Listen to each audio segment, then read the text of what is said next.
Hello বন্ধুরা, সুপ্রভাত। আমি দীপা। আমার একটা ছোট্ট সংসারে তোমাদেরকে জানাই অনেক ওয়েলকাম। আজকে হচ্ছে রবিবার আর ঘড়িতে এখন বাজে 7:30। আজকে সকালে আর টিফিনের সেরকম ঝামেলা রাখিনি, হালকা পাতলার উপর এখানে টিফিন করছি মুড়ি, চানাচুর আর আগের দিনের ভেজানো কাঁচা ছোলা এই দিয়ে টিফিনটা করেছি। কেননা আজকে অনেক রান্নাবান্নার ধুম রয়েছে, সেই কারণে। তার কারণ অনেক দিন পরে আসছে মা আর বাবা। তো এখানে চিকুর পাপা বাজার গেছিল, তো সেখান থেকে এনেছে ইলিশ মাছ আর এনেছে তোমার আরেকটা মাছের নাম ঠিক মনে পড়ছে না কি মাছ ওটা, সাথে রয়েছে চিকেন। তো সেগুলো সে এখন ধুয়ে পরিষ্কার করে দিয়েছে। তারপর ওই 9:45 নাগাদ কিন্তু সবাই চলে এসছে। তো সেখান থেকে এনেছে দেখো মুসাম্বি লেবু, তার সঙ্গে রয়েছে পেয়ারা আর এখানে রয়েছে থানকুনি পাতা। থানকুনি পাতা আমাদের এখানে তো সেরকম পাওয়া যায় না, অনেকটা যেতে হয়, তারপরে তো বাজারে তো পাওয়াই যায় না, সকাল সকাল গেলে পাওয়া যায়, সেই কারণে মা নিয়ে চলে এসছে। সাথে এনেছে 1 কেটলি তালের বড়া। আমার যে কি পরিমাণে তালের বড়া খেতে ভালো লাগে কি বলবো তোমাদের।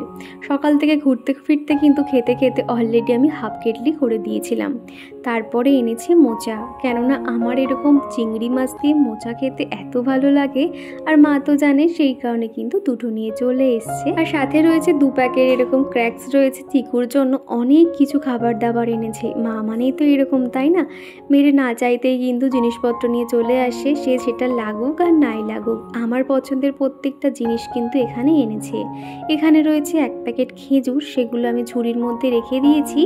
আর এটা প্লাস্টিকের মধ্যে রয়েছে থানকুনি পাতা আর কি, সরি থানকুনি নয়, এটা হচ্ছে কালমেঘ পাতা। এই কালমেঘ পাতা ভীষণ তিতো, তো সকালবেলা করে একটা চিবিয়ে জল খেলে কিন্তু পেট পরিষ্কারও হয়, শরীরের জন্য অনেক ভালো।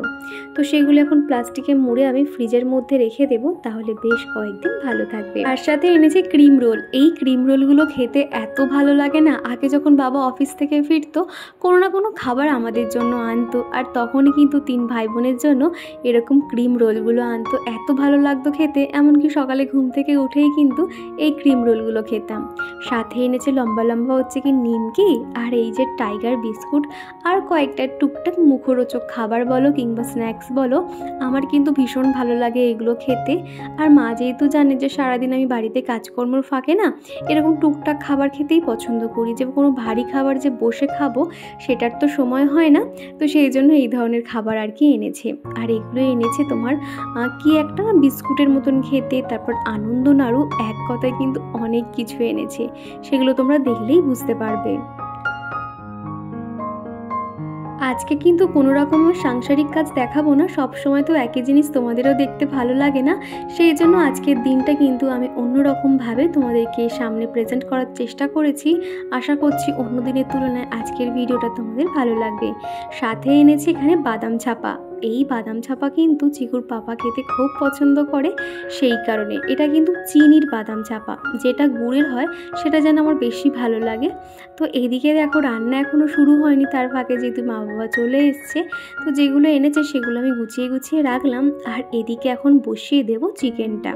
প্রথমে কিন্তু আমি ভাত এবং বিনস আলু ভাজাটাও হয়ে গেছে, ডালও কিন্তু করে নিয়েছি।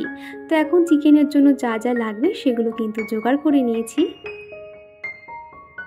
তোমাদেরকে জানিয়েছিলাম প্রায় আগের সপ্তাহে মায়ের আসার কথা ছিল, কিন্তু ওই যে একটা কারণবশত আসতে পারিনি, একটা আশায় ছিলাম যে মা আসবে কবে। তো সেই দিনটা কিন্তু চলে এসছে, সব মিলিয়ে কিন্তু অনেকটাই আনন্দ একটা কাজ করছিল। সকাল থেকে মনে হচ্ছিল যে কখন আসবে, কখন দেখতে পারবো, এইগুলো আর কি মনে হচ্ছে। আর চিকু যেহেতু অনেক দিন পরে দেখছিল, ও কিন্তু প্রথমে অনেকটা লজ্জা পাচ্ছিল। আমাদের বাড়িতে যখনই কেউ আসুক না কেন, ঠাম্মি বলো দাদু বলো, চিকু কিন্তু প্রথমেই একটু লজ্জা পায়, তারপরে আবার কিন্তু স্বাভাবিক হয়ে যায়। বিয়ের আগে কিন্তু মায়ের হাতে রান্নাবান্না আমরা খেতাম, আর আজকের এই প্রথমবার কিন্তু মা বাবার জন্য আমি রান্না করছি। ভাবছিলাম যে কেমন খেতে হবে, তাও কোথাও একটা আশ্বাস ছিল, যাই হোক না কেন খেয়ে নেবে আর কি, এইরকম মনে একটা ভরসা ছিল। তবে কিন্তু দুটো রেসিপি খুব সুন্দর খেতে হয়েছিল। এদিকে করছি আমি দই ইলিশ, তার জন্য আমি ইলিশ মাছটাকে নুন হলুদ মাখিয়ে আর একটু সর্ষের তেল মাখিয়ে খানিকক্ষণ ম্যারিনেট করে রাখবো। আর এদিকে মিক্সার গ্রাইন্ডারে সর্ষে সর্ষে, পোস্ত আর সামান্য একটু নুন দিয়ে আমি শুকনো অবস্থায় ঘুরিয়ে নেব। তারপরে জল দিয়ে আমি মিক্সিতে পেস্ট করে নেব। এইভাবে কিন্তু পেস্ট করলে একদম মিহিদানা পেস্ট হয় আর খুব ভালোভাবে কিন্তু বাটাও যায়। যে কোনো মশলা কিন্তু শিলে বাটার মশলা সেটার কিন্তু টেস্ট আলাদা হয়। তাও ওই যে নেই মামার থেকে কানা মামা অনেক ভালো বলে না, সেই কারণে কিন্তু মিক্সার গ্রাইন্ডারটা দিয়ে মোটামুটি আমার কাজ চালিয়ে নিচ্ছি। আর এদিকে না টক দইটাও কিন্তু ফেটিয়ে নিচ্ছি। টক দই মিক্সার গ্রাইন্ডারে ফেটিয়ে নিলে কি হয়, খুব ভালোভাবে হয় আর কি। তো সেই জন্য দেখো মিক্সার গ্রাইন্ডার একটু ঘুরিয়েও নিয়েছি। তো এখন মাছটার মধ্যে সর্ষে পোস্ত আর এদিকে আমার দইটা দিয়ে আমি বেশ আধ ঘন্টা থেকে 1 ঘন্টা ম্যারিনেট করে রেখে দেবো। এই দই ইলিশে কিন্তু কোনো রকম জল আর দেবো না, শুধুমাত্র মিক্সার গ্রাইন্ডারের সামান্য একটু জল দিয়ে সেটাই আর কি দেবো। মানে কড়াইতে তেল দিয়ে এই যে মাছটা দিয়ে আর উপর থেকে গ্রেভিটা দিয়ে দিলেই তৈরি হয়ে যাবে আমার দই ইলিশ। আর খেতে কিন্তু দুর্দান্ত হয়েছিল। কি জানো তো, বিয়ের আগে কিন্তু আমি একদমই ইলিশ মাছ খেতাম না, প্রচুর কাঁটা তো ভয় পেতাম। আর এমনি তো ইলিশ মাছটা যেন ভালোই লাগতো না। আর সবাই তো আমাকে হাসাতো যে আমি ইলিশ মাছ কেন খাই না, মানে ইলিশ মাছ খাস না তুই, এরকম একটা ব্যাপার হয়ে যেত। কিন্তু যখন থেকে ওই শাশুড়ি মার হাতে ইলিশ মাছ ভাপা খেয়েছি, তারপর থেকে ইলিশ মাছের প্রেমে পড়ে গেছি, এতটাই ভালো লাগে আর কি। তো ওনার কাছেই কিন্তু আমি এই দই ইলিশ করাটা শিখেছি। আর উনি কিন্তু ঠিক এইভাবে বানিয়ে থাকে।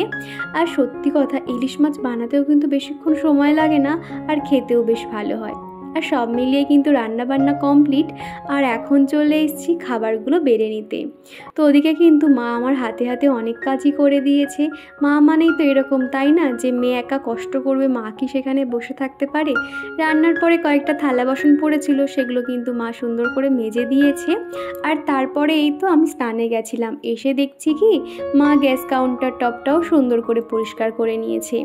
তো এখন দেরিও হয়ে গেছে, প্রায় 1টা-1.5টা মতন বাজে। তো ভাবলাম যে আগে ওদেরকে খেতে দিই, তারপরে আমি চুলটুলগুলো শোকাবো। চিকুও কিন্তু না খেয়ে বসে রয়েছে। আর তার যে কি পরিমাণ আনন্দ হচ্ছে বন্ধুরা, কি বলবো। সব সময় তো আমরা বাড়িতে একা থাকি, যখন কেউ একজন আসে আমরা কিন্তু খুব আনন্দ করি। আর ও তো ছোট, ও সবার থেকে বেশি আনন্দ করে, সারাদিন হই হুল্লোড় করে এইভাবে আর কি। প্লেটের মধ্যে ডাল আর সবজিটা বেড়ে নিয়েছি, আর চিকেনটা ডাইনিং রুমে একেবারে নিয়ে যাচ্ছি, ওখানে গিয়ে বাটিতে করে দিয়ে দেবো। Johnny Johnny yes papa eating sugar no papa no papa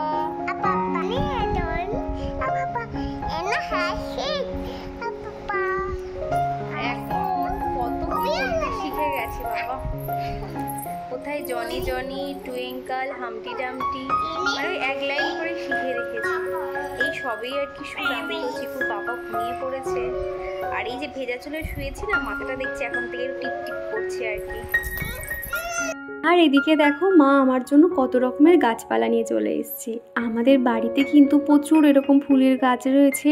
আর মা যেহেতু দেখে যে আমি এরকম ইনডোর প্ল্যান্ট বা যে কোনো ফুল গাছ লাগাতে ভালোবাসি, সেই জন্য বাড়িতে যত রকম আমাদের গাছ ছিল প্রত্যেকটা ডালপালা নিয়ে চলে এসেছে। আর যেহেতু এত দূর থেকে এনেছে, তো পাতাগুলো একটু ঝিমিয়ে পড়েছে। আর এখন একটু দুপুরবেলা আমি আর ঘুমালাম না, একটু বিকেল 4টে-4:30 নাগাদ হবে, তখন কি করেছি, প্রত্যেকটা মাটিতে গাছের ডালগুলো বসিয়ে দিয়েছি। জানি না বাঁচবে কিনা, তবে তো আপ্রাণ চেষ্টা করছি। আর এদিকে এনেছে মানি প্ল্যান্ট গাছ, সেটাও কিন্তু আমি জলের মধ্যে রেখে দিলাম। আর কি জানো তো, আমাদের বাড়িতে না ছাদ ভর্তি শুধু মানি প্ল্যান্ট গাছ হয়েছে। এদিকে বেড়াল ছানাটা না আবার চলে এসছে। ওর মা মানে যে বাড়িতে থাকে সেই বাড়ির লোকজনরা কিন্তু একে নিয়ে চলে গেছিল। সে কিন্তু দেখো আবার ঠিক চিনে আমার বাড়িতে চলে এসেছে। যেহেতু ওকে আমরা এত ভালোবাসতাম, সেই জন্য হয়তো আবার ফিরে এসেছে। আর এদিকে আমাদের চিকু জামার প্যান্ট নিয়ে রেডি হয়েছে, বিকেলবেলা বার হবে। তার কি বায়না, বাইরে বৃষ্টি পড়ছে, ওদিকেও হাত বাড়িয়ে বাড়িয়ে বৃষ্টিতে ভিজছে। সবসময় ঘরে থাকে তো ভাবে যে একটু বাইরে গেলে একটু আনন্দ করতে পারবে, সেই কারণে। আর চিকু এত পরিমাণে বায়না করছিল, চিকুর পাপাকে ঘুম থেকে তুলে বললাম ওকে তুমি 1 পাক ঘুরিয়ে আনো, কেননা বৃষ্টিটা সবেই মাত্র ধরেছে, আবার কখন চলে আসবে, সেই কারণে। মোটামুটি পার্কের ওদিক থেকে 1 পাক ঘুরিয়ে আনলেই ও কিন্তু সন্তুষ্ট।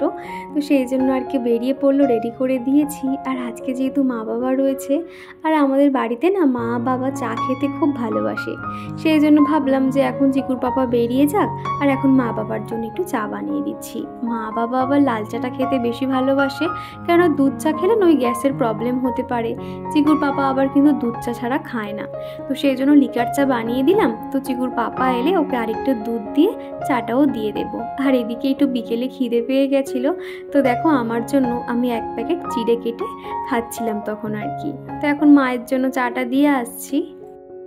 আজমিরা বেগম বলেছো হোম ট্যুর দাও। আজমিরা আমি অবশ্যই হোম ট্যুর দেব। তুলা দিদিভাই বলেছ তোমাকে দেখলে অনেক কিছু শেখা যায়। অসংখ্য ধন্যবাদ এবং অনেক ভালোবাসা গো এত সুন্দর একটা কমেন্ট করার জন্য।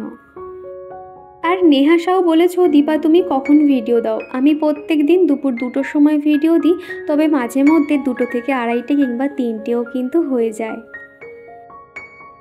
এখনই তো সন্ধে হয়ে গেছে, 6:30 মতন বাজে। এখন একটু চাউমিন বানাচ্ছি, যদিও খুব একটা বানাতে ইচ্ছে করছিল না, তবে মনে হলো কালকে সোমবার, কাল তো বাবা বাড়ি চলে যাবে, আর বাবা কিন্তু চাউমিন খেতে খুব ভালোবাসে আমার হাতে, সেই জন্য একটু চাউমিন বানিয়ে দিচ্ছি।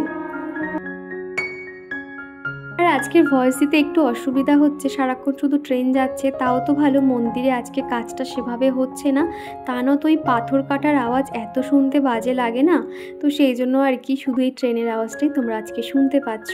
আর এদিকে এখন আমি ঝটপট চাউমিনটা বানিয়ে নেব। এখন প্রত্যেকটা সময় কিন্তু খুব ভালো কাটছে, যেহেতু মা রয়েছে, মায়ের সঙ্গে গল্প করছি। আর চিকুর তো আনন্দ, সে তো দেখার মতন, মায়ের সঙ্গে কত হুড়োহুড়ি করছে, সারাক্ষণ শুধু বলছে দিদা কোলে দিদা কোলে।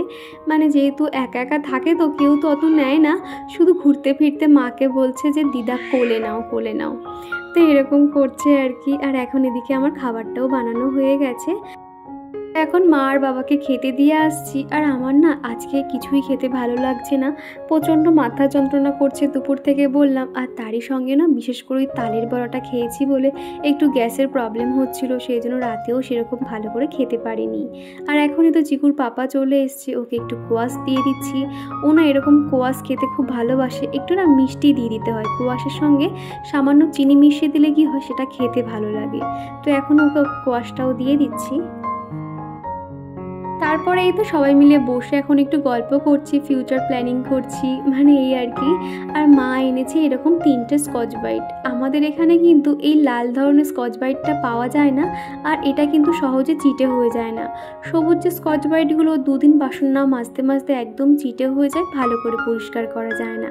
তো এখানে না মা 3টে নিয়ে চলে এসছে, আর দিদি আমার জন্য একটা দারুণ জিনিস পাঠিয়েছে, দাঁড়াও একটু পরে দেখাচ্ছি। আর মা এদিকে এনেছে 2টো পতঞ্জলি বাসন মাজার সাবান। এই সাবানটা এত ভালো না, আগে তো ওই যে ভীম যে সাবানটা হয় সেটা ব্যবহার করতাম, কেমন একটা বাসনে দাগ দাগ পড়ে যেত। এটা কিন্তু ভীষণ ভালো। তার সঙ্গে এনেছে একটা মাস্কারা, আর দিয়েছে দিদি এটা সিরাম। এবার থেকে ভাবছি এই হেয়ার সিরামটা ব্যবহার করব। তোমরা যারা আগের দিনের ভিডিওতে কমেন্ট করেছিলে তাদের নাম তো এই ভিডিওতে নিতে পারলাম না, তবে পরের ভিডিওতে অবশ্যই জানিয়ে দেব। তো চলো আজকের ভিডিওটা এই দিয়ে শেষ করছি। ভিডিওটা ভালো লাগলে একটা লাইক করে দিও। তো টাটা।